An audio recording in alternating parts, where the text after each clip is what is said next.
Physical game. When you look at the stat sheets, really, it's although we did some good things, we shot from the field 41%. We actually made six more field goals than UNC.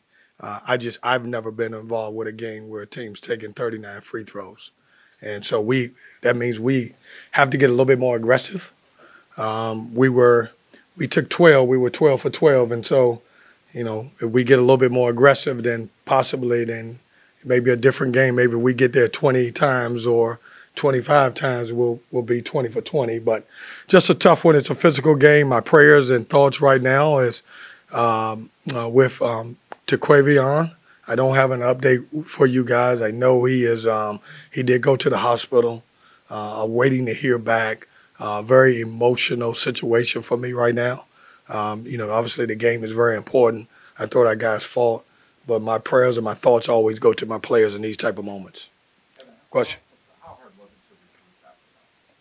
Well, it's hard. I mean, when you look at the way our guys are really close, and it's a close knit bunch. I thought we handled it as best as we could. I thought our guys did a great job of coming together. I even think we may have cut the lead to possibly six at that point. I haven't seen it. I just when he fell, I went directly to him. I've known Leaky Black, so I don't think he would have made a dirty play. So I haven't seen it. Kevin is a kid who could have gone to the draft, maybe been a first rounder last week, came back and wanted to help the program and everything. Is that the reason why you're so emotional because of an injury like this? Has nothing to do with the draft. I mean, But I'm just saying because of the kid no, no, no, so no, much of the program and everything. no. It could be anybody.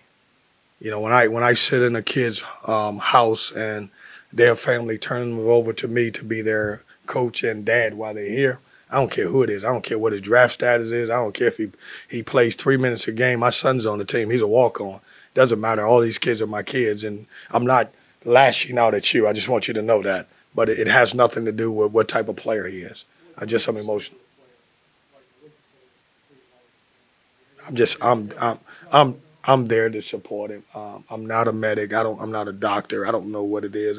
My job is to be there to let him know that as a coach, I'm standing there right there with him, as I will do and always will do.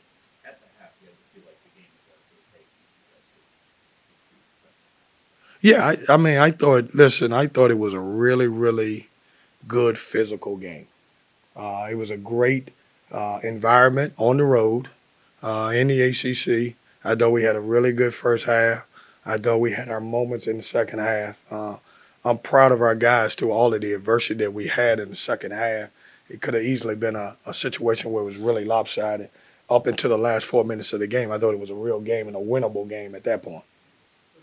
We often see plays like that. It's not uncommon to see a play like that. A guy lands hard on his backside and gets up. When did you get a sense that this was more than a typical injury or a typical guy going down on the play? Yeah, when he didn't get up, and obviously when I saw them wait for the trainer, typically when they wait for the trainer, that's time for me to come on also.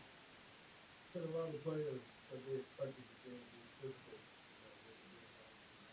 Something that you guys talked about. And were you surprised just how physical this game was? Well, no, I wasn't. I mean, it's listen. Every game that we've been in, most of them on the road, is going to be physical. When you play us, it's physical also. So I expected some of that. So it's no surprise that it was that way.